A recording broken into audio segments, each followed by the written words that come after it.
ولا تكونوا كالذين تفرقوا واختلفوا من بعد ما جاءهم البينات وأولئك لهم عذاب عظيم.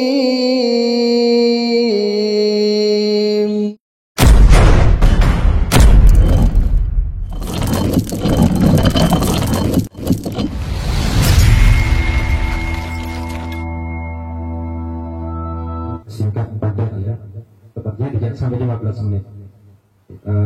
Jamnya di belakang sayang ya, tidak bergerak. Jadi saya harus sebentar-bentar buka HP.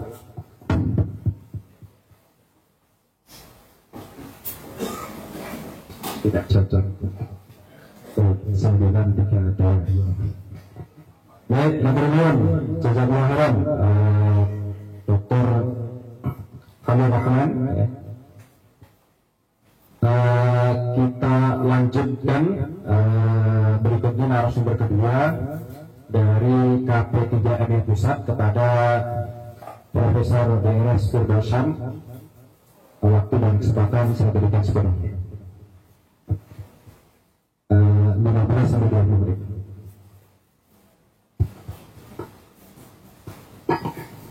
Terima kasih. Assalamualaikum warahmatullahi wabarakatuh. Alhamdulillah, Rasulullah, yang saya muliakan Bapak Kiai Haji Abdul Aziz selaku orang tua kita pimpinan MUI, kemudian kepada panitia penyelenggara dalam hal ini dari Dewan Dakwah yang saya hormati wakil universitas, Bapak rekan kita Bapak Dr. Khalil Anwar, kemudian kepada para asyafi ulama cendekiawan, tokoh-tokoh masyarakat. Tentu kami pertama mengucapkan terima kasih atas kesediaan Bapak. Di sini pun saya lihat ada dua orang yang tidak asing bagi saya yang mulia. Pertama, Bapak Komjen Polisi. Terima kasih kepada Pak Komjen, beliau tokoh nasional, pengalaman yang luas. Bapak-bapak juga bisa minta waktu nanti untuk berbicara dengan beliau. Kemudian ada Ustaz Korban yang saya sering lihatkan berikut Pak Haidul Tanjung.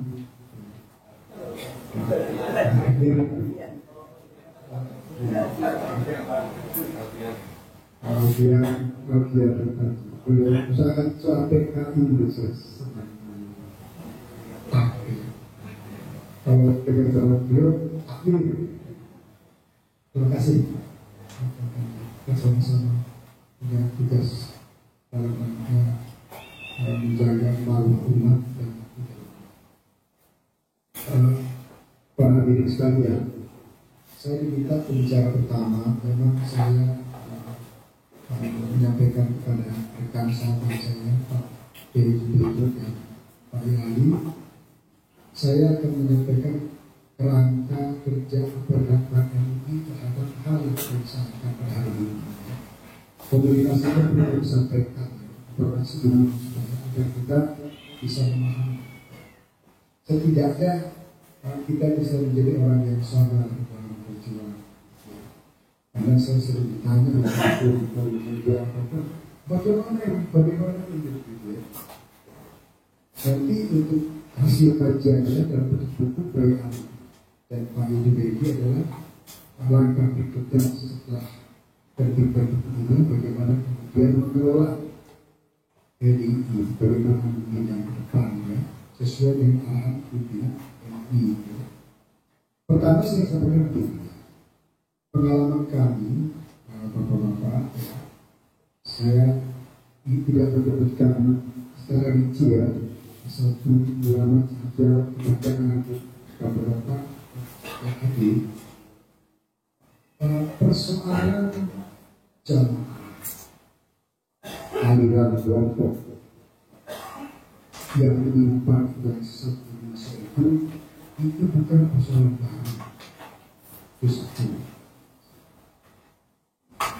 Yang kedua adalah menarik Indonesia ini untuk berangkat seperti kasus yang dibicarakan hari ini, fokus fenomena ini. Ada kecenderungan berbagai aliran kelompok dan keagamaan yang patut melakukan penyimpanan itu. Mereka juga punya pengalaman di Republik ini bermutagenesis berganti baju. Ini satu problem. Kalau Pak Alvin mungkin tahu tuh ada PKI Malang, PKI Jaya Baru, dan itu satu upaya untuk menghindari delik hukum.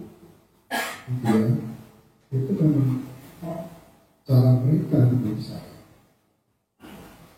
Kemudian MUI adalah satu lembaga yang mungkin bukan ormas, satu lembaga yang majelis yang mengayomi lebih dari 60 organisasi Islam. Bersyukurlah kita di Indonesia ada ini. Dia bisa merepresentasikan apa yang menjadi aspirasi umat Islam di Indonesia. Dan itu punya satu bagian berwarna pertimbangan, di mana berbagai umat Islam duduk di sana dilibatkan dalam proses pengambilan keputusan. Komisi yang tugas MUI itu adalah pertama dia memberi fungsi sebagai audit rumah, kemudian solid rumah, wilayah rumah, seperti yang Pak Dekan ini mengatakan. Semua adalah bagaimana menghibur rumah, menjaga rumah, melayani rumah. Ada kata-kata melayani. Kemudian bersama dengan pemerintah bersama-sama menegakkan keberhasilan untuk mencapai apa yang menjadi cita-cita negara ini. Karena MUI ada dipilih negara Kesatuan Republik Indonesia. Tiga ini harus menjadi pegangan kita dalam mensikapi berbagai fenomena aliran ajaran, khususnya keagamaan, khususnya bagi komisi pengkajian dan pengembangan domainnya itu adalah yang menyangkut adanya penyimpangan keagamaan yang berkaitan dengan akidah Islam. Ini domainnya komisi pengkajian dan pengembangan. MUI ini sudah menjadi lembaga besar umat. Ada berapa? 13 komisi. Ada badan, ada lembaga 30. Jadi Bapak bisa mudah sebagai kebutuhannya. Kalau persoalan perbankan Islam ada, persoalan menyangkut masalah apa berkaitan dengan haji ada, berkaitan dengan masalah lingkungan ada, berkaitan dengan masalah perempuan dan rumah tangga ada.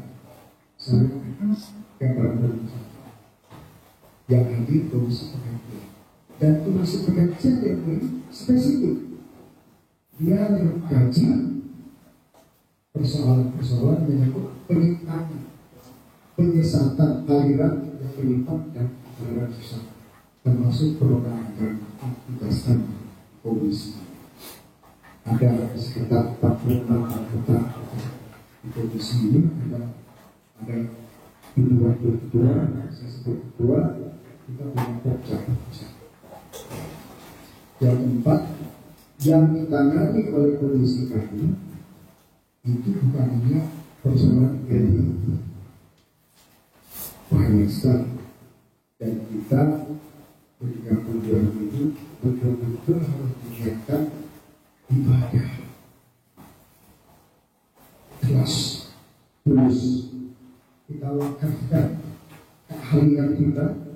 profesi kita memberi sumbangan kepada MUI untuk hidup gimana Tuhan.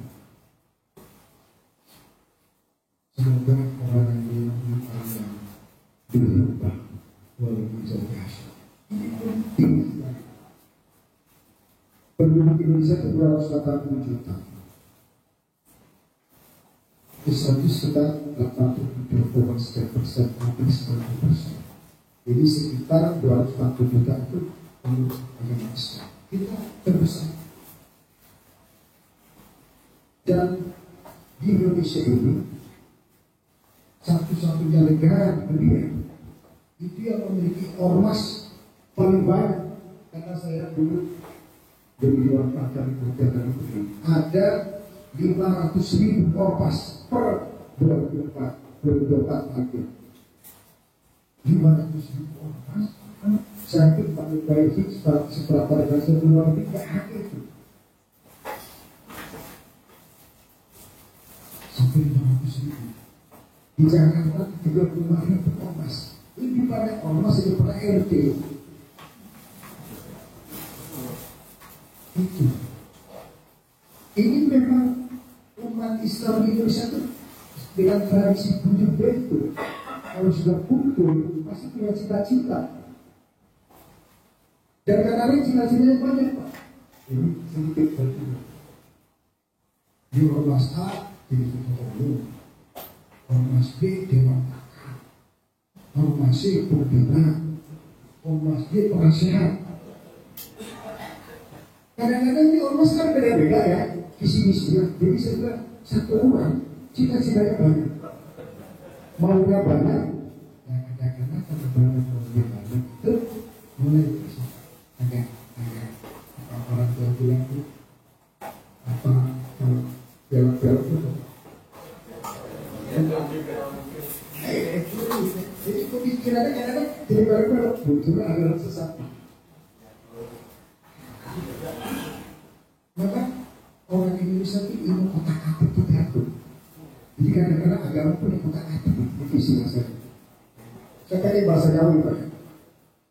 Karena waktu di kampus itu yang sudah bapak namanya para desa Kristen. Nah, KPI 3 itu Komisi Pengajian dan Pengembangan MI itu dulu kan KPI 2 ya, sekarang KPI 3. Mengkaji, meneliti, menindaklanjuti hasil penelitian tugasnya itu 3. Dan yang kita lakukan banyak aliran selama 4 tahun saja aliran PDI, Jamaah Islam, kemudian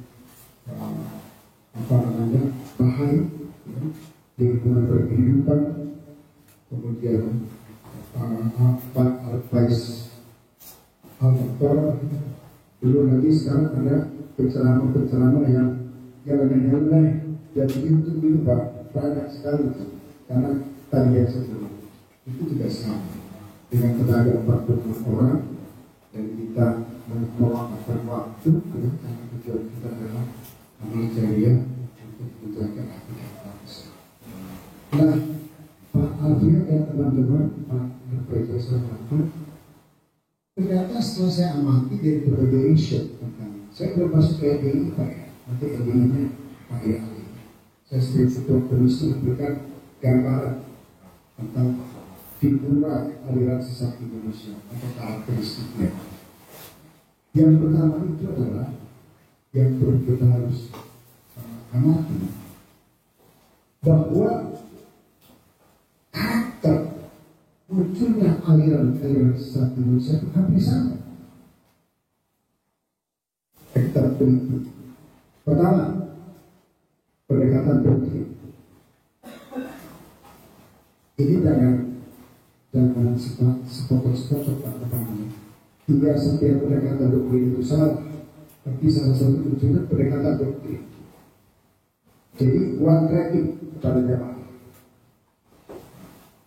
Dalam bahasa itu ada samina maka harus di apa kata imamnya, apa kata pemimpinnya, apa kata guru dari itu. Yang kedua, menanamkan kultus individu pada jamaah. Selalu kita lihat hasil penelitian kita tentang LDI. Yang ketiga, imam atau guru atau pemimpinnya itu dalam penyebaran paham, dia menjadi penjamin keselamatan jamaah. Dari Pak Dekan Pak Kiai pegang kunci surga gitu kan. Dia menjamin. Jadi ketika jamaah itu masuk dari anggota jamaahnya sedang goyang kan. Bapak tahu goyang kan? Kalau masyarakat perkotaan ada yang ekrokan itu. Lalu keluarganya mencari sesuatu yang dia mencari ketenangan, masuk ke dalam kelompok penyampaian, didoktrin. Wah, luar biasa. Ada yang lihat basmana deher, tapi dasar agamanya lemah.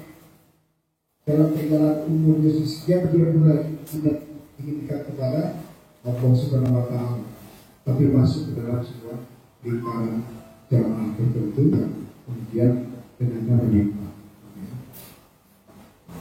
Nah, yang keempat, mereka sering berlindung melalui pendekatan komunikasi yang eksklusif.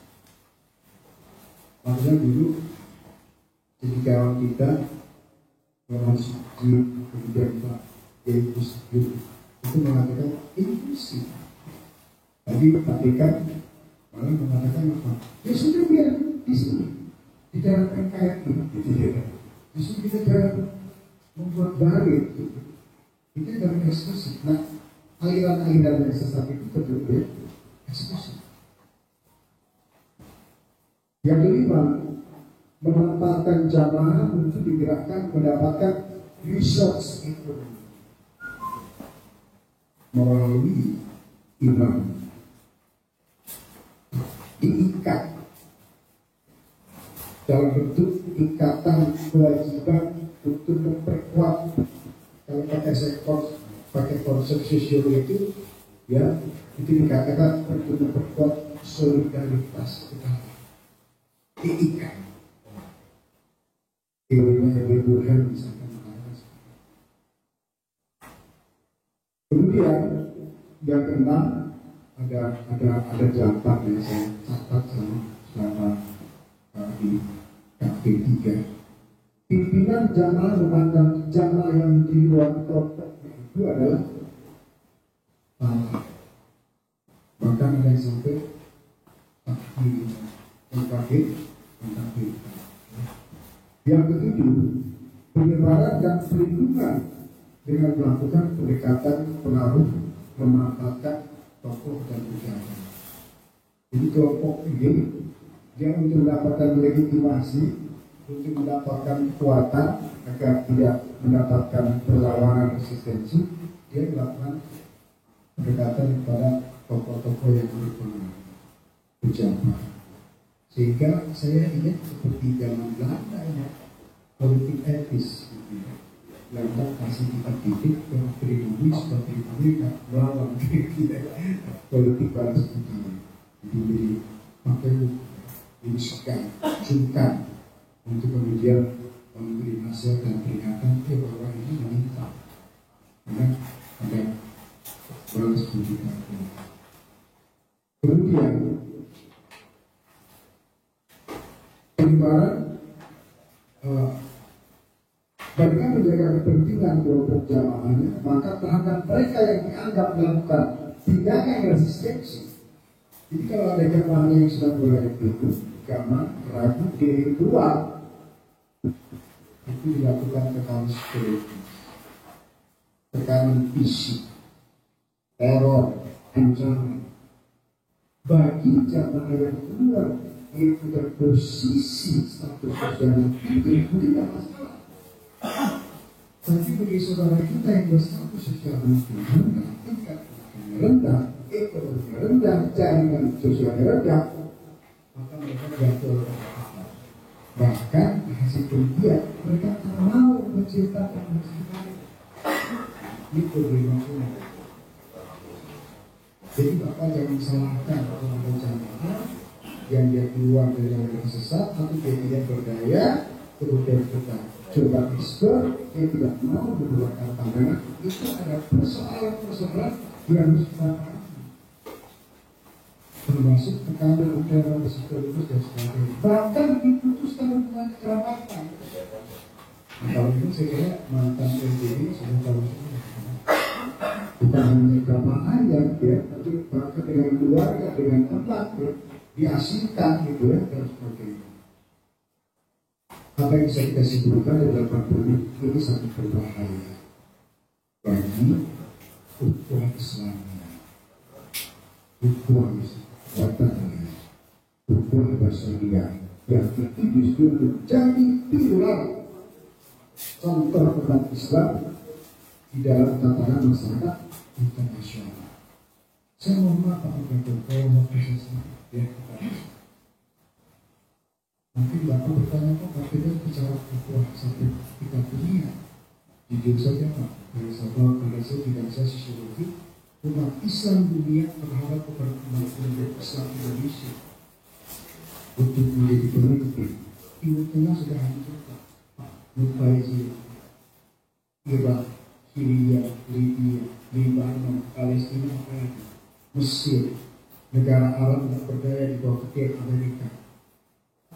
Harapannya di Indonesia, umat terbesar umat Islam Tenggara pernah jadi Indonesia. Dan Indonesia dikenal sebagai umat Islam yang ramah, yang santun. Makanya MUI punya satu pegangan, kita berada di garis wasyatiyah dari Washington di tengah-tengah beberapa umat Islam, beberapa. Ya, kita siap berdialog dengan berbeda agama, berdialog dengan internal umat Islam yang demikian banyak berbeda-beda. Ada suasana yang harmoni antara organisasi Islam, apakah itu NU, Muhammadiyah, Persis, Al-Wasiyah, Al-Qudsiyah. Ini adalah aset bangsa. Nah, kita masuk sekarang ke persoalan kita.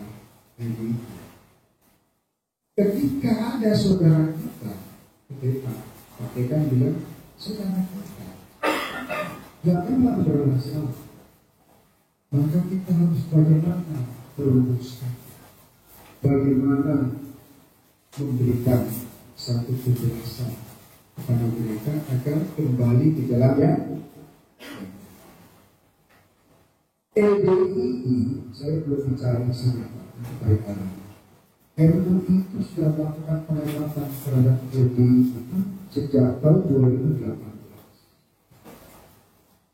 Ketika itu MUI membentuk tim penelitian. Kenapa ini kemudian dibentuk tim penelitian? Karena masyarakat resah.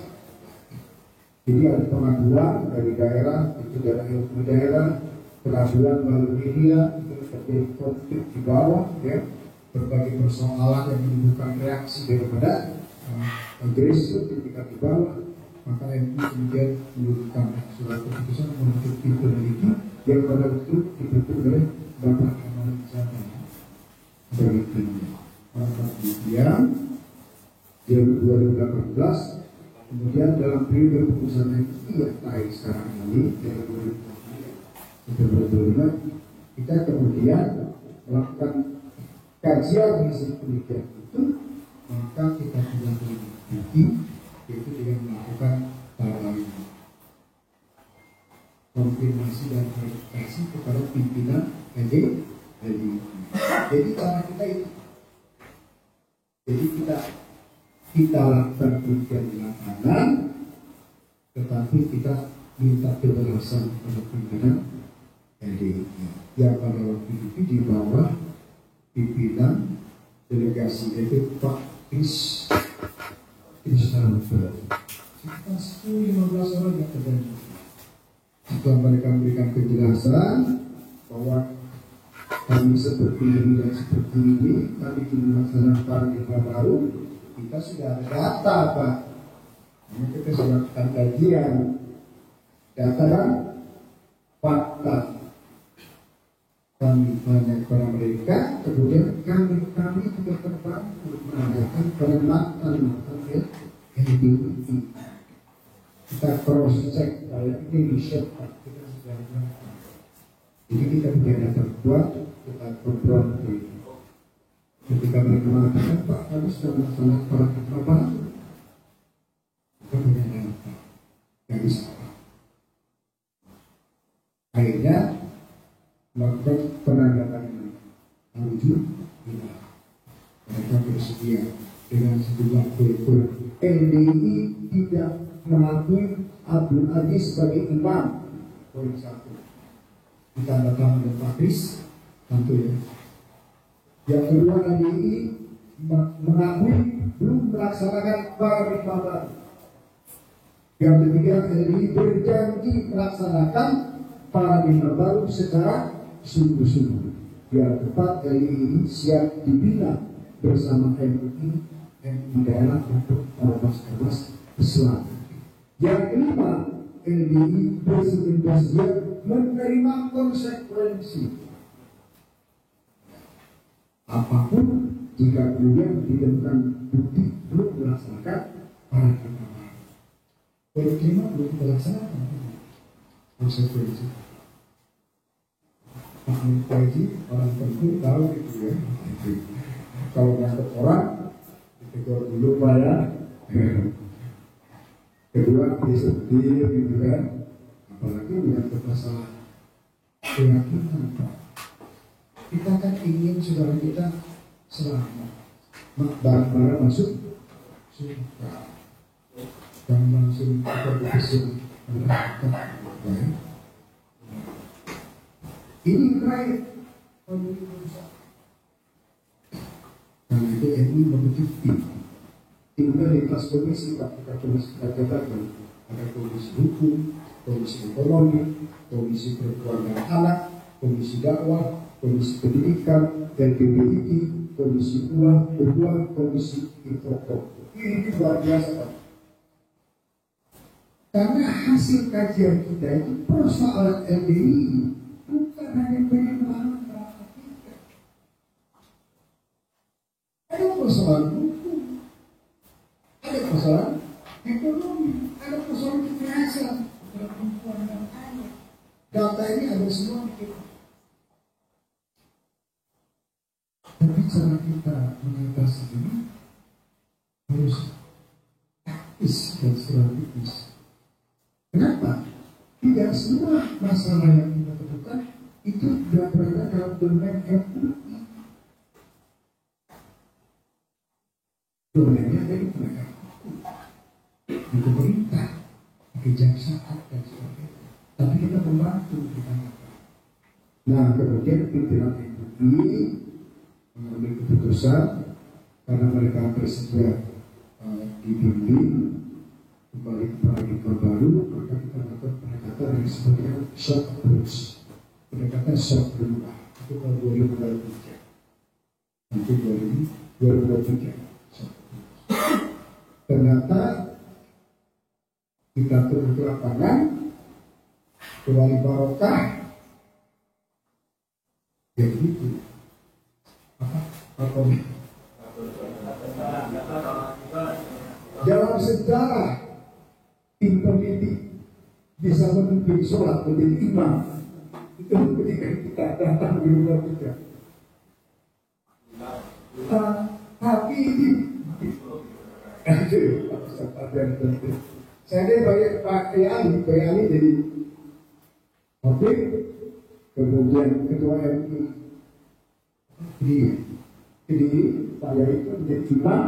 Itu saya minta pada Pak Kris. Waktu begitu bisa langsung kalau sudah punya data. Sekarang kalau dapatkan dari paradigma baru, sholat Jumat imam dari MUI di Oke, Pak Ali. Setelah sholat saya memberikan penjelasan kepada mereka. Berjalan. Begitu sampai Jakarta, baru turun di bandara, dapat satu orang sholat diulang. Dapat lagi informasi Pak, nggak apa-apa kalau sekali, jangan lebih 3 kali. Ini kan Pak mengenai yang ini bahasa Jawa, saya boleh jawab kalau saya salah, hanya itu nggak ada Pak penjelasan bahasa Indonesia Pak.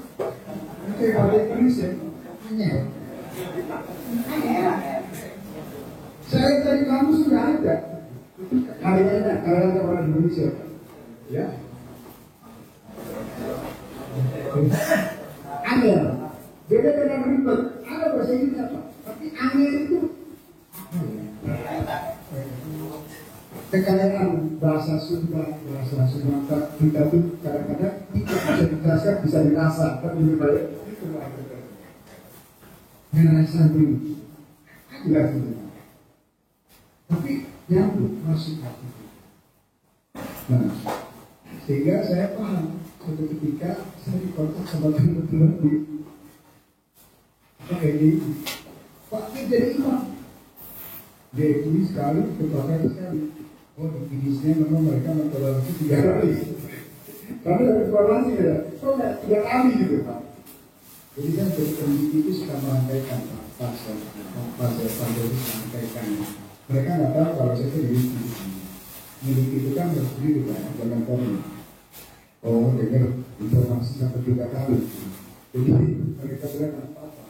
Kalau 3 kali, oh saya 2 kali start untuk berapa? Ini masalah, nggak 3 kali gitu kan. Oh benar ini, kan begitu ya. Kalau kita begitu kan ada skeptis dulu. Jadi baru 3 kali, kenapa saya 2 kali saya begitu ya, 3 kali, satu lebih 3 kali. Nah, dan kemudian tim peneliti merasa kita harus melakukan breakthroughs, terobosan dengan segala keterbatasan ini, segala keterbatasan ini hasil penelitian ini jangan disimpan kita ada tidak begitu. Di dalam kita kerjasama dengan teman-teman, ya yang ini mereka yang tentang bagaimana mengatasi ini. Jadi kalau ini jalan yang ini pun jalan yang agak panjang, tetapi ini lebih strategis. Ternyata yang tidak mangkal dengan persoalan ini, ya, untuk kemudian tidak boleh diganggu, bukan hanya mereka ini, Pak. Masyarakat juga banyak.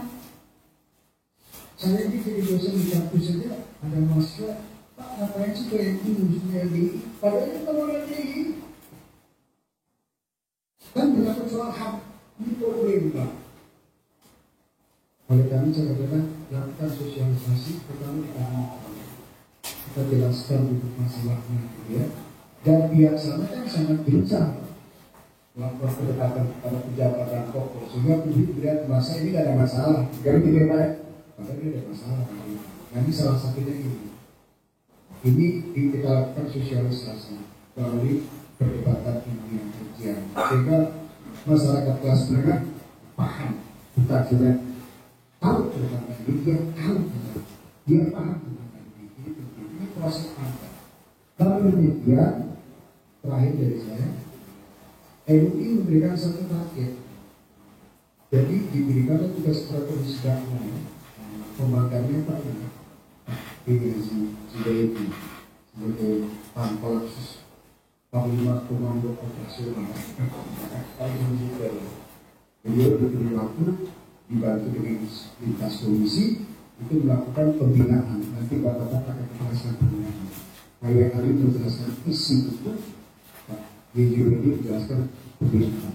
Diberi batas waktu sampai bulan Desember 2024. Nah kalau ini kita nanti ketemu lapangan lagi. Kalau nanti ngeyel, hanya di atasnya ya, baru ini apa? Pemerintah juga mendukung pasti kan, karena wilayah itu yang fatwa.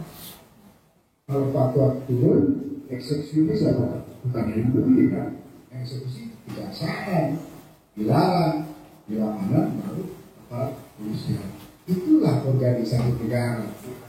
Jadi jangan kita mengeksekusi sendiri, ya. Itu tidak kita membuat formal, kerusuhan, kekerasan, bahkan dituduhan. Jadi kita sebagai ulama, sebagai pejabat, sebagai ustaz, sebagai dosen yang memiliki pemahaman agama dan pendidikan, ya, mengatasi seperti ini harus berbentuk bahwa muncul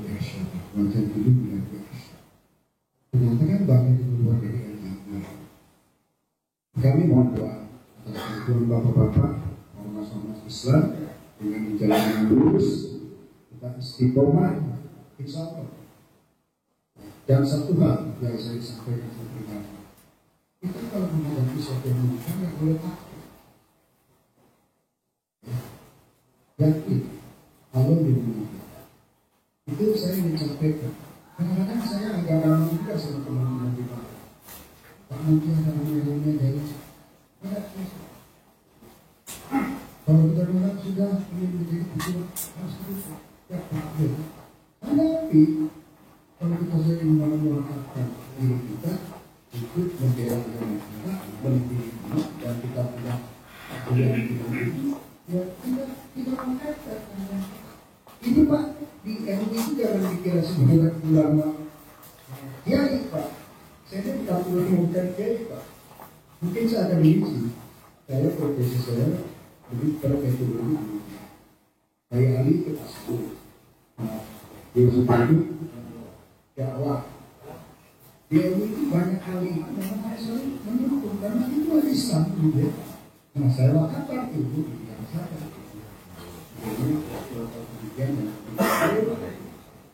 Apa cenderung tapi itu yang tidak betul bagus itu tidak sulit dan sebagainya karena itu menyangkut masalah keagamaan salah meliti mungkin orang salah itu dosa jadi harus betul-betul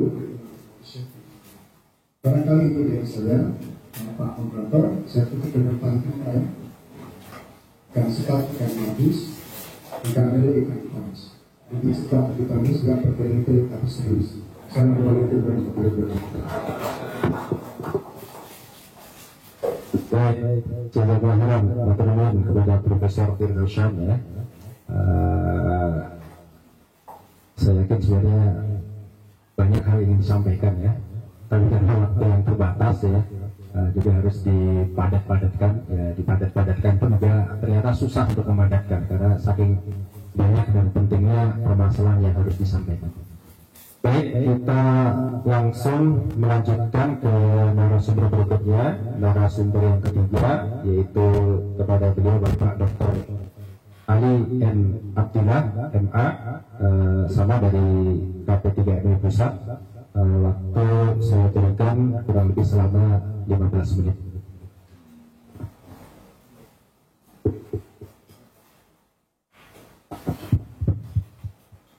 Assalamualaikum warahmatullahi wabarakatuh. Alhamdulillah wa syukurillah ala ni'matillah la haula wa la quwata illa billah amma ba'du. Yang saya hormati Bapak Rektor, Wakil Rektor dan juga Bapak Dekan Syurfin, lalu juga Ketua MUI Surakarta dan Pak Nur Faizi dan juga semua pengurus Dewan Dakwah dan semua undangan yang berhadir di kampus UIN Raden Said ini. Alhamdulillah kita bisa berkumpul di sini itu rangka kita untuk mencari tahu ya, mencari tahu apa sih yang sebenarnya terjadi pada LDII. Kebetulan kami ya meneliti LDII itu sudah cukup lama ya, 2 periode kepemimpinan MUI mulai dari 2015 sampai periode pertama ini tahun 2020, kemudian 2020 sampai 2025. Artinya cukup waktu kami melakukan kajian dan penelitian. Kami sudah beberapa kali ya datang ke tempat-tempat yang menjadi pusat penggembelengan kader LDI ya, seperti di Kediri, di Burnan, juga di Jombang.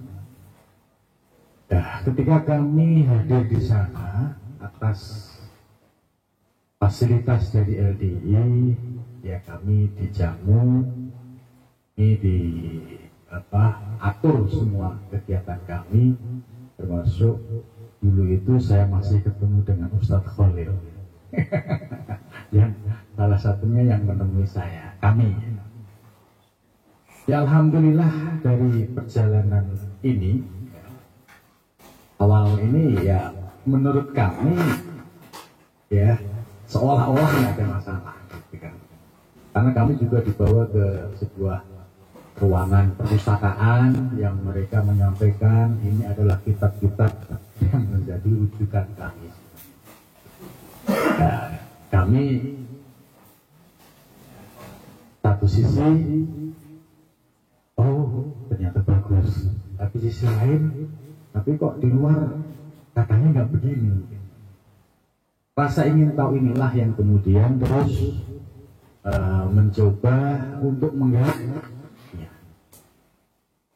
Kemudian kami ditugaskan lagi oleh MUI datang lagi ke Burengan lagi, juga dengan hal yang sama.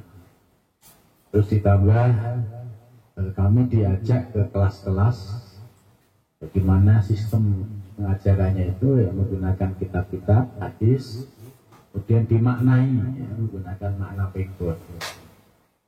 Ya saya pikir ini bagus juga. Tapi ternyata makna-makna pegon ini ya menjadi alat ya untuk mendoktrin. Artinya ini hadis ini maknanya begini, nggak usah disebut mangkul, karena guru kami, guru-guru dulu jelasnya begitu. Gitu. Pak Tasimu bihable jami'an diartikan jamaah. Kalian saya dikit-dikit ya ngerti Imriti, ngerti Alfiyah itu kan, posisi target jami'an itu kan sudah jelas secara ilmu nahwu. Tapi kok jami'an diartikan. Nah, karena muridnya tidak diajarin nahwu sorok, maka itulah yang menjadi rujukan pegangan. Pokoknya dulu waktu mondok di Burengan diajarin jami'an itu jamaah ya, dimanapun dicekeli ya itu maknanya berjamaah. Jadi kalau ingin selamat ya berjamaah, keluar dari jamaah masuk neraka. Akhirnya menjadi doktrin. Jadi jamaah nilai selamat ya swarga, nggak jamaah merokok. Nah ini mulai ketemu, awal mulanya seperti ini.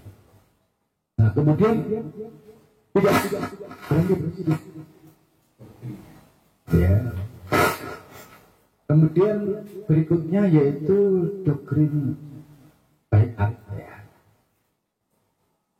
Baiat ini menjadi kunci karena kita juga berpegang pada satu hadis, tapi dengan penafsiran yang sudah menjadi doktrin.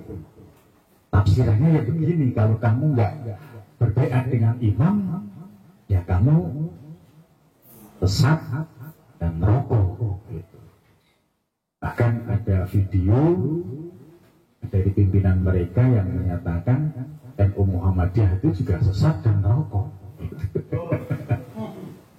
Gitu. Jadi kalau Anda itu benar gitu ya, berarti dia di surga itu sendirian gitu. Gitu. Nah, surga itu kan tak terbatas, kemudian dia sendirian kan juga sepi juga gitu. Tapi itu kalau benar. Masalahnya kan ijo karena orang kan, masalahnya begitu. Nah, dari doktrin ini baiat inilah yang kemudian menjadi dasar pemikiran takfiri, dan itu disampaikan secara berulang-ulang. Itu siapapun yang nggak baiat sama imam, ya hukumnya kafir. Kalau kafir masuk neraka. Dari inilah kemudian mereka membuat strategi dengan bikin pagar-pagar. Ya. Tidak boleh ngaji dengan ustadz di luar ustadz mereka. Karena tadi khawatir pemahamannya goyah dengan mendapatkan informasi baru. Kemudian selanjutnya pembatasan yang ketat lagi ketika ada suami istri yang sudah menikah, terus keluar salah satu wajib untuk paksa cerai. Dan ini kasusnya cukup banyak. Jadi ini yang dampak dari doktrin imamah ya, itu ternyata dampak sosialnya cukup besar. Masuk ya, dampak apa itu persekusi dan kekerasan fisik ya, dan ternyata kekerasan fisik itu masih terjadi sampai sekarang ya. Kemarin dapat info di daerah Surabaya atau mana ada seorang bapak yang keluar dari LDI kemudian dibanting oleh anaknya. Ini kan kalau nggak punya mindset takfiri nggak mungkin. Bahkan itu selangkah lagi sudah membunuh gitu, kalau dibiarkan. Nah, kemudian ditambah lagi ya, mereka selalu berupaya melakukan yang istilahnya strategi untuk merayu berbagai macam pihak dengan mempromosikan bahwa kami ini sudah baik loh, sudah bagus, kami sudah tidak mengikuti ajaran agama. Dan promo seperti itu. Sementara kami melihat data di lapangan itu tidak seperti itu. Maka ketika mereka diajak diskusi, diajak ya forum-forum terbuka seperti itu pasti sulit untuk bisa hadir.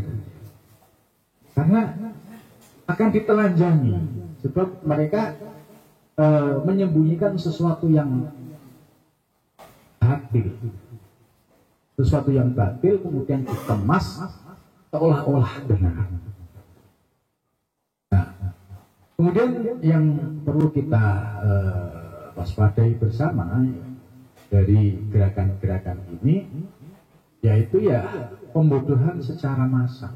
Jadi umat pengikutnya ya tidak boleh membaca buku karya siapapun, apalagi ngaji dengan siapapun.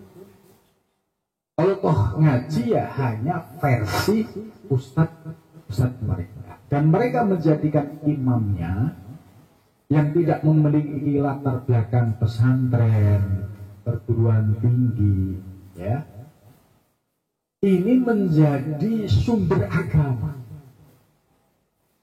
Nah ini kan kalau mengutip hadis Nabi kan wabagiyal juhala, akhirnya tersisalah orang-orang yang bodoh yang tidak mengerti argumentasi Quran hadis ya, isma qiyas misalnya, tapi dijadikan sebagai sumber keagamaan.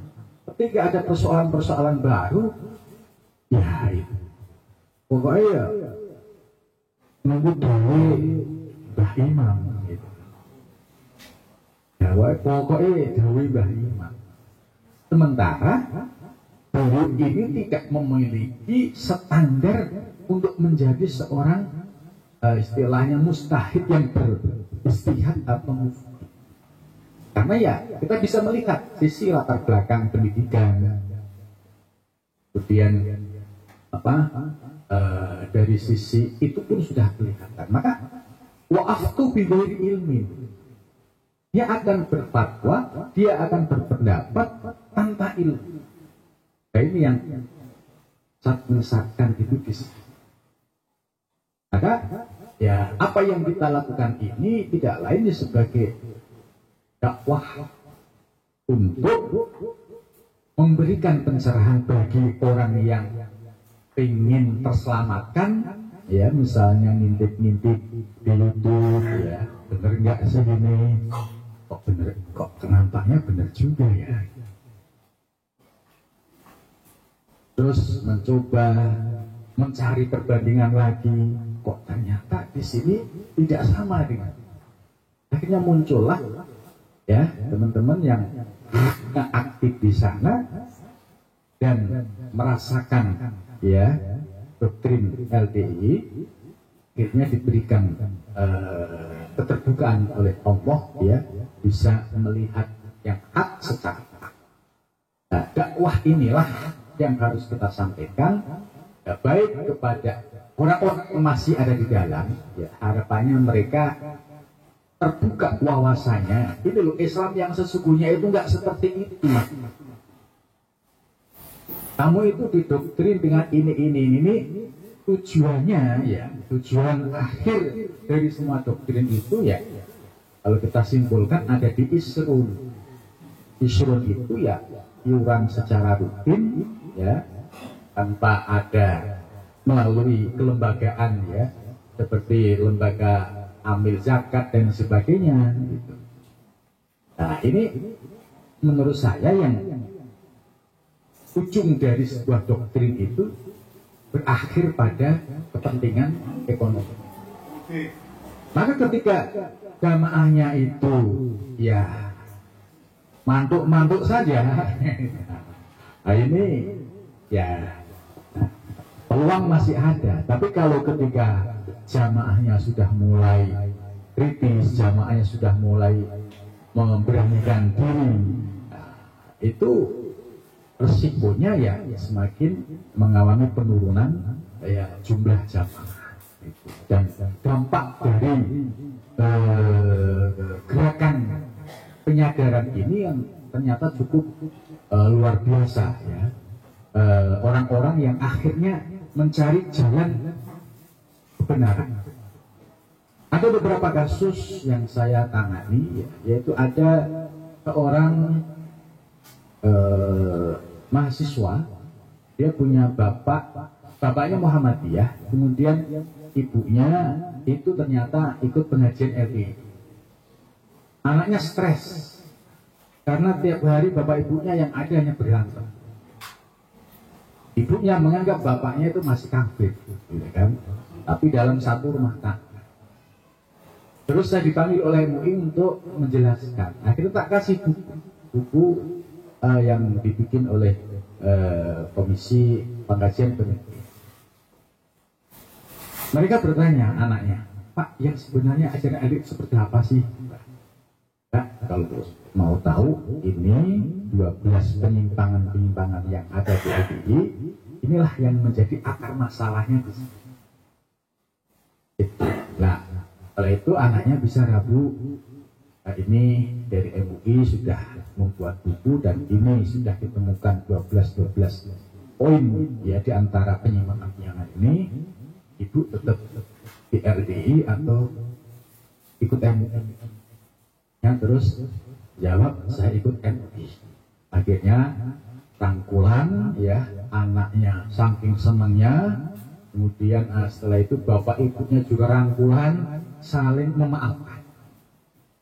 Jadi artinya buku yang dibikin oleh tim ini memberikan manfaat cukup praktis bagi orang umum kalau pengen tahu apa sih masalah LDI, ya baca buku itu. Kemudian yang terbaru ya ada yang nulis di email MUI kemarin dikirim ke saya. Ada seorang mahasiswi di Surabaya, dia sedih ya kan, karena bapak ibunya itu jamaah LDI. Sementara dia ini sudah mulai paham, memang ya dia merasakan nggak boleh ngaji ke sana kemari, tapi dia di luar itu nyari pengajian lain ya. Terus akhirnya dia mulai memahami, oh iya berarti ini nggak benar ini. Terus akhirnya mungkin dia istilahnya punya pacar yang dalam proses untuk proses ya nikah, konsultasi dengan MUI. Pak, bagaimana kalau bapak saya tidak mau menikahkan saya?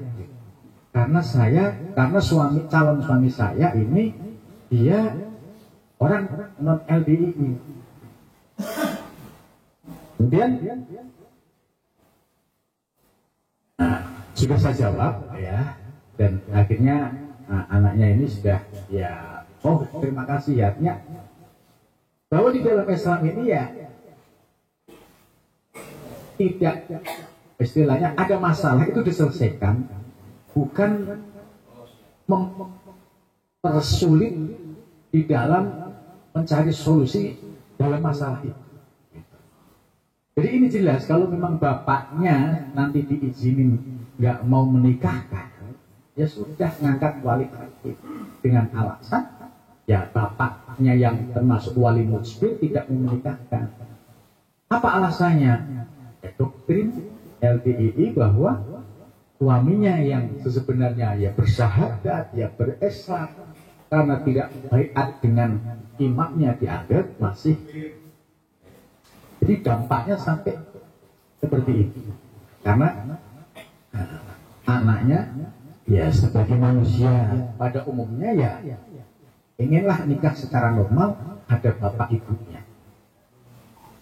Dan kejadian seperti ini hampir merata, termasuk di Samarinda juga hal yang sama ya, yang saya dengarkan. Jadi kalau ada suami istri kok pisah itu ya bagaimana caranya memaksa mereka untuk cerai, walaupun statusnya terkadang masih istri sah, tapi mereka dengan segala cara. Ini kan ya kalau kita lihat ini persoalan doktrin sampai menghalalkan segala cara, persoalan agama yang sudah sifatnya ya usuli ya kemudian diacak-acak. Ini dampak dari persoalan doktrin tadi.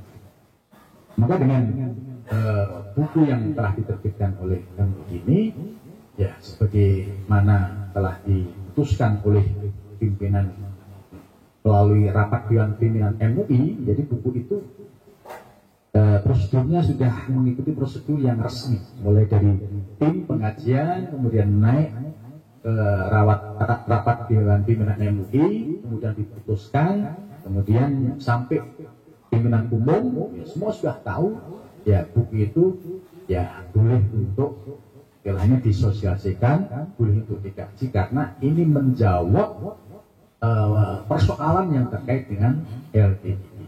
Maka mudah-mudahan dari bedah buku ini ya, paling tidak memberikan ya dampak positif bagi orang yang mau masuk dengan baca itu ya nggak jadi, atau yang sudah masuk kecekur dengan baca itu mudah-mudahan diharapkan bisa mentas, bisa keluar.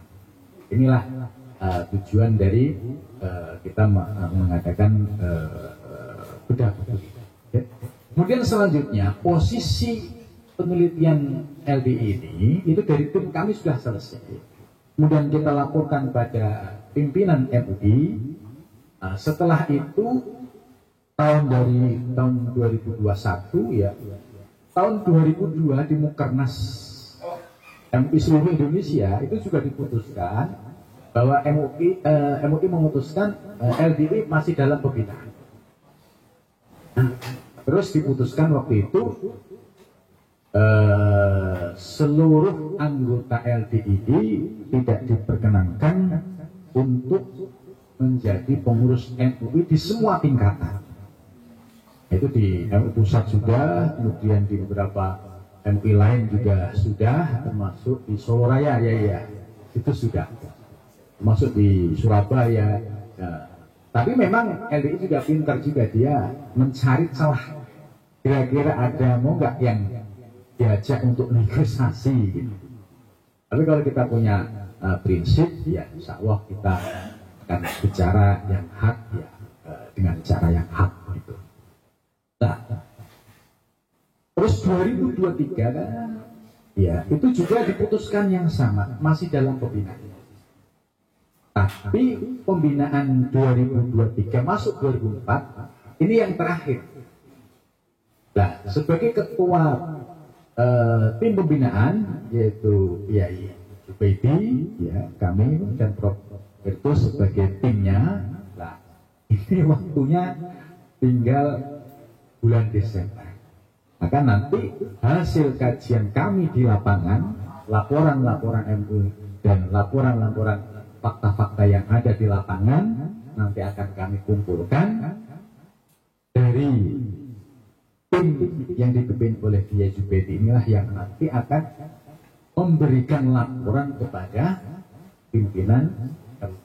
Nah, selanjutnya setelah kita meyakinkan dengan fakta-fakta data-data, ya selanjutnya terserah pimpinan apakah didisposisi ke komisi fatwa, tapi akan berakhir dengan fatwa. Ini ya kira-kira akan datang itu seperti itu. Nah, jadi ya sudah paham lah, pasti mereka itu ya melakukan berbagai macam segala cara, tapi ya kita ini sudah tahu bahwa ini ada penyakit ya. Kalau dia mau itu dirangkul ya, penyakitnya ini sembuhin dulu gitu. Maunya dirangkul tapi penyakitnya diumpetin gitu. Ini yang agak menjadi problem di sini. Nah, mudah-mudahan dari kajian buku ini ya bisa memberikan manfaat untuk selanjutnya pembahasan soal pembinaan nanti akan disampaikan secara teknis oleh Kiai Jubaidi selaku Ketua Komisi Dakwah Majelis Ulama Indonesia Pusat. Terima kasih. Dari saya, assalamualaikum warahmatullahi wabarakatuh. Waalaikumsalam warahmatullahi wabarakatuh. Baik, jazakallahu khairan atas pemaparan yang sudah disampaikan oleh Bapak Dr. Ali M. Abdillah. Kita lanjutkan berikutnya pemaparan dari narasumber keempat, yaitu dari Bapak Kiai Haji Ahmad Jubaidi selaku Ketua Bidang Dakwah MUI Pusat. Kepada beliau waktu saya berikan kurang lebih selama 15 menit.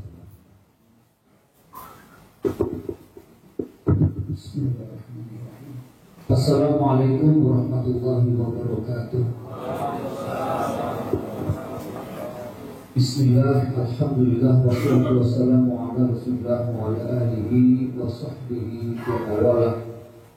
Amma ba'd.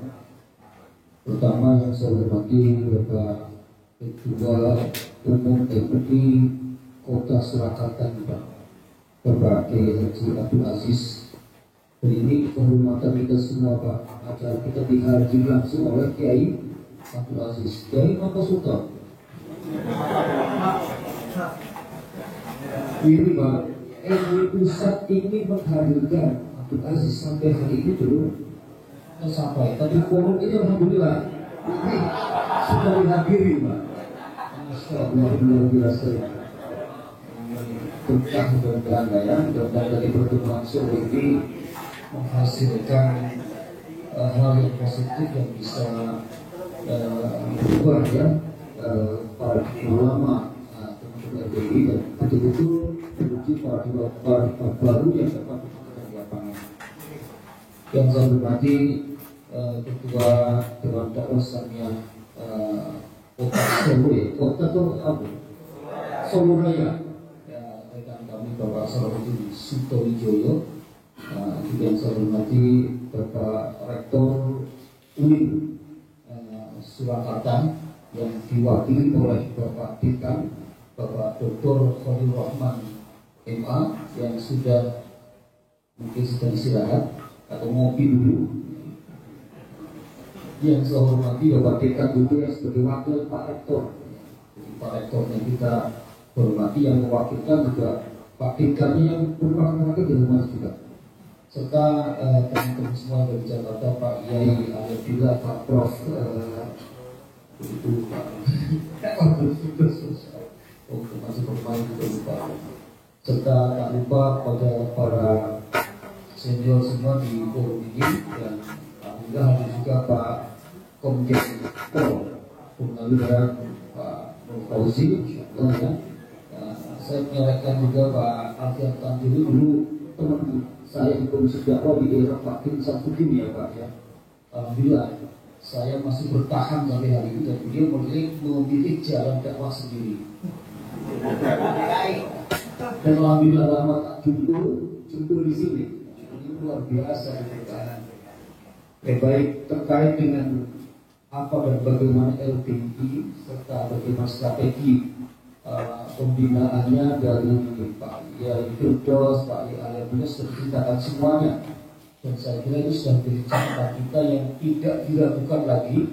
Memang amalia yang kita katakan ya tidak sesuai dengan prinsip Al-Quran maupun Sunnah Rasulullah itu memang terjadi di sana. Atau katakanlah amalan-amalan Islam jamaah yang telah difatwakan sebagai amalan yang tidak sesuai dengan Quran dan Sunnah itu sudah sejak tahun 78 ya kan, dan kemudian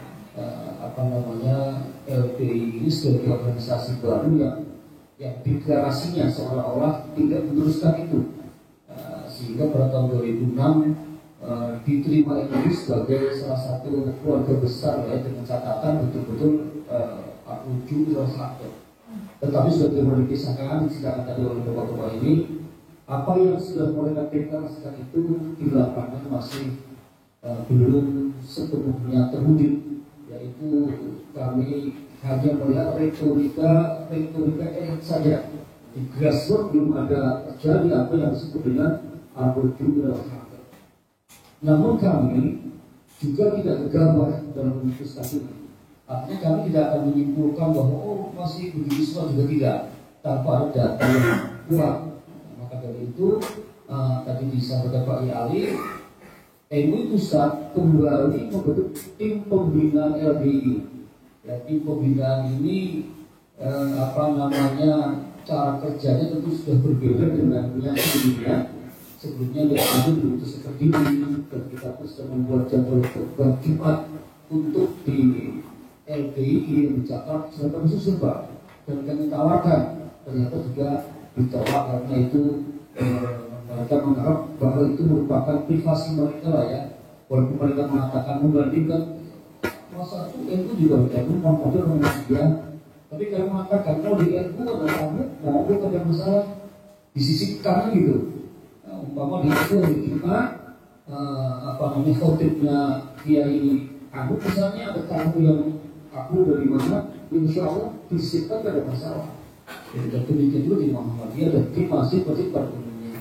Tapi di tempat mereka itu tidak ada seperti itu, seolah-olah jadwal khutbah itu sudah paten, tidak boleh digabung-gabung, kira-kira gitu. Ini kan menandakan bahwa ada kaitan teologis dalam konteks itu. Maka kami anggap penolakan itu bagian dari ketidakmauan mereka untuk dibina langsung oleh Majelis Ulama Indonesia. Sisi lain, memang mereka menawarkan kepada saya, silahkan kami dibina. Ya, MUI datang untuk ini, untuk itu tentang kebangsaan dan lain-lain, kami fasilitasi. Mereka memang memberikan saran itu, tapi kan tidak pada pokok yang kita persoalkan gitu kan. Nanti kita khawatir justru kehadiran kami akan kapitalisasi ya, di posting-posting seolah-olah kami mendukung atau di belakang teman-teman LPI ini. Padahal jelas posisi kita saat ini adalah mereka pada wilayah pembinaan, dan sebagai orang yang dibina tentu sementara tidak diaktifkan di MUI terlebih dahulu. Sisi lain kita juga harus memandang diri tetap sebagai manusia-manusianya ya, person-personnya adalah ya sahabat kita, kawan kita, saudara kita, yang mana kita punya tanggung jawab juga ya, terhadap sahabat-sahabat kita, teman kita yang kita anggap melenceng, kita nggak bisa tahu, wajib bagi kita untuk mendakwahi mereka, karena jelas firman Allah nyatakan wal takum minkum ummatun yaquluna ila khairi wa ya'muruna bil ma'ruf wa yanhauna 'anil munkar wa ulaika humul muflihun. Tugas-tugas kita, mereka sudah terang-terang kesesatannya yang kita perhatikan dari praktek-praktek mereka ya dalam seharian. Ini jelas tugas kita bagaimana meluruskan itu. Kalau kami melihatnya, tentu pertama, dan apa ini yang sudah dilakukan MUI, kami memang sudah melakukan pendekatan struktural, ya pendekatan struktural, dakwah struktural, ya dengan surat menyurat, kita mengundang pengurus LPI ke MUI pusat, ya, dan kemudian mereka juga mengakui pada tahun 2021 belum sepenuhnya melakukan al-rujuk ilal haq. ya, dan bersedia kembali dibina. Tapi kan bersedia kembali ternyata kami sudah tolak kali untuk hal-hal untuk bagian lain. Ya, maka ini menandakan bahwa kita dalam konteks struktural ini dan nampaknya dalam kesimpulan kami ya ini tidak bisa dilanjutkan, ya kan? Karena pendekatan struktural kemudian mereka pun memberikan respon yang normatif saja gitu ya, yang normatif dan secara substantif di lapangan juga tidak sesuai dengan norma-norma yang mereka sampaikan itu. Maka dari itu kami anggap kalau kami melakukan pendekatan struktural lagi itu juga hasilnya akan sama dengan yang lalu-lalu. Apalagi kalau kami seharusnya ingin bertamu ke mereka, melakukan survei dan lain-lain, pasti fasilitasnya insya Allah menyenangkan lah ya. Bagi survei ya, pasti kesana bisa dengan istiqbalan, pasti luar biasa sambutannya. Ya masih Ali dan Pak Kudus ini sudah merasakan itu.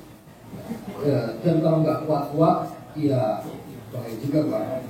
Terus tim kami yang sedikit tim kami satu yang semula kami percaya untuk bisa bersama kami tahu-tahu ya terpengaruh dan sekarang apa namanya mereka sih enggak tapi apa namanya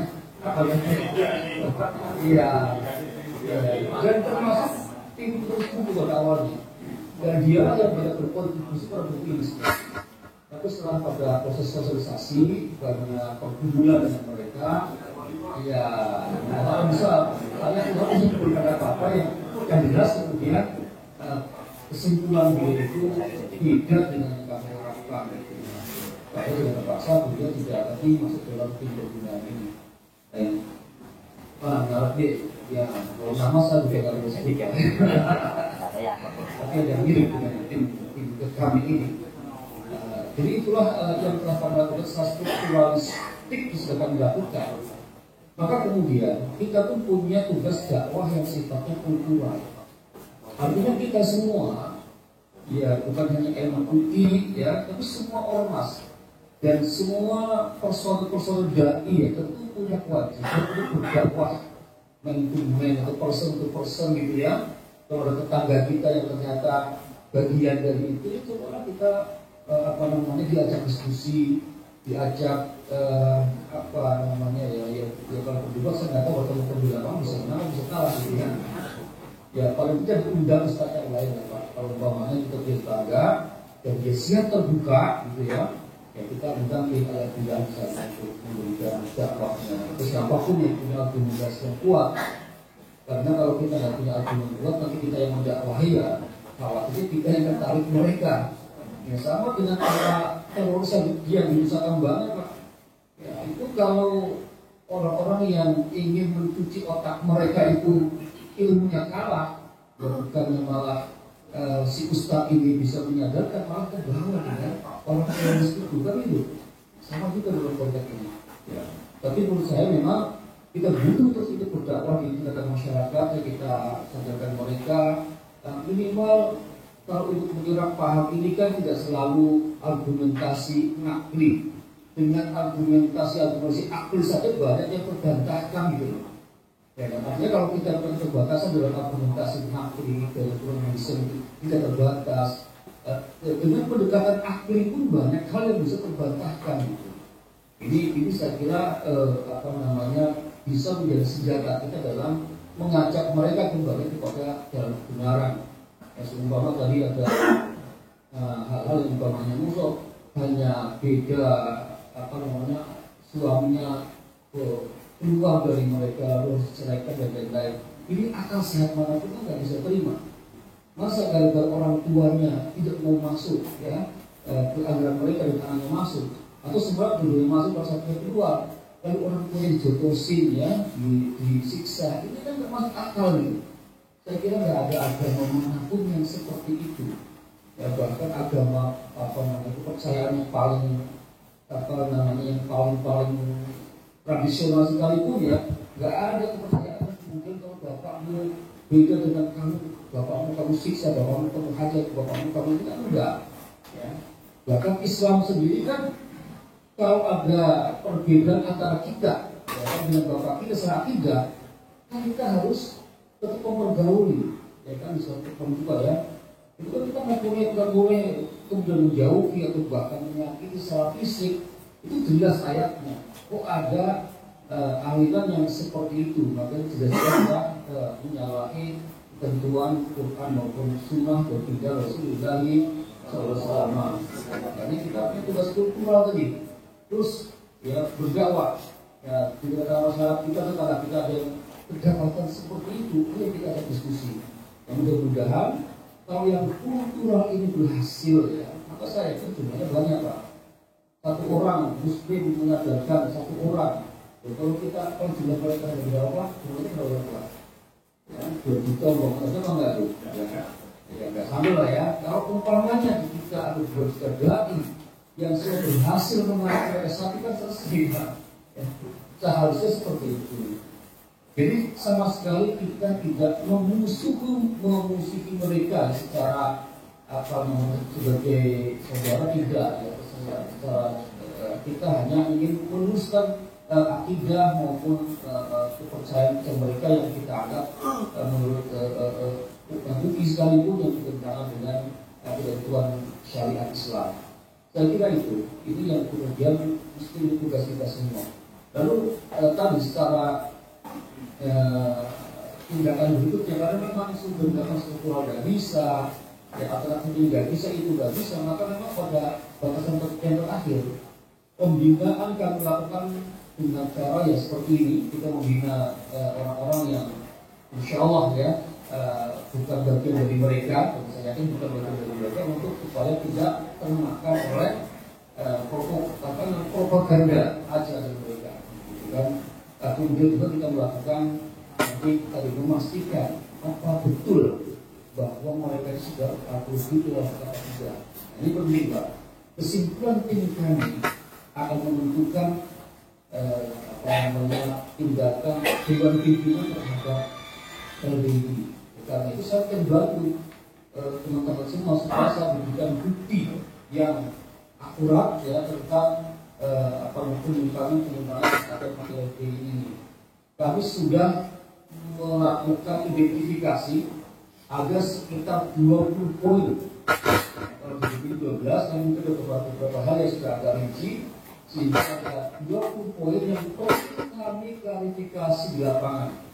Itu nanti saya minta ke teman-teman tertentu di sini dan kalau misalkan kita dibantu umpamanya nih, kalau konkret. Kalau selama ini kita mengatakan bahwa mereka kalau kita datang ke masjidnya, ya, lalu kita keluar maka bekas kaki kita itu dipel. Ini kita bukti konkret Pak. Bukti konkretnya Pak, fotonya, atau apanya gitu ya. Tujuan kami satu miliar cinta dewan pimpinan. Karena dewan pimpinan juga calon pimpinan macam-macam Pak. Misalkan ada kepengen konkret bukti, ada yang sudah yakin walaupun tidak lihat langsung dari penuturan banyak orang gitu ya. Maka saat itu hanya dengan bukti yang kuat dan akurat inilah bisa juga mampu menyatukan pemikiran, persepsi semua teman-teman yang ada di MUI. Ya mohon dimaklumi, MUI itu bukan satu organisasi, bukan satu kelompok, tapi di dalamnya terdiri dari ya kalau dari Pak Yai Tugas mengatakan 60, tapi beberapa kali diucapkan sekjen sekarang sudah ada sekitar 80-an ormas bergabung di MUI. Nah, untuk menyatukan persepsi 80 ormas ini kan sesuatu yang berat ya, artinya harus membuat sebuah bukti yang susah dibantahkan. Makanya ya masyarakat ya kalau tahu proses fatwa sebenarnya tidak akan menyalahkan MUI secara kelembagaan. Terus orang begini, MUI gimana sih persoalan kajian itu lama sekali gitu kan. Masalah tadi karena banyaknya orang, banyak perbedaan pendapat sehingga jangan sampai fatwa itu keluar dan itu menjadi polemik di kalangan MUI sendiri. Itu sangat dihindari. Ya, hampir semua fatwa yang dikeluarkan MUI adalah hasil kesepakatan dari semua ormas yang ada di dalam Majelis Ulama Indonesia. kalau saya sering dengar dari Komisi Fatwa, kalau ada satu saja orang yang keberatan, itu akan ditunda kembali rapatnya, tidak jadi disahkan pada hari itu sampai semua bulan. Ya kalau bahasanya sampai ijma di tingkat itulah ya, ijma di tingkat MUI gitu ya, atau ittifaq di tingkat MUI, sehingga tidak ada fatwa kemudian ada orang MUI yang mengumumkan saya nggak setuju dari itu dibilang itu ada yang fatwa itu sendiri. Dan inilah bapak semuanya yang sedang kami lakukan, dan itu kami sangat membutuhkan bantuan dari bapak semua yang untuk memberikan bukti digital itu, supaya rekomendasi kami kepada Dewan Pimpinan adalah rekomendasi yang tepat, akurat, dan didukung dengan leadernya yang kuat. Jadi itu dari saya. Mudah-mudahan maka itu dalam kita ya berdakwah kepada sahabat saudara kita dan mereka mau kembali kepada jalan yang benar. Demikian dari saya, kalau berdoakan bila itu kebaikan Waalaikumsalam warahmatullahi wabarakatuh. Baik, alhamdulillah kalau tempat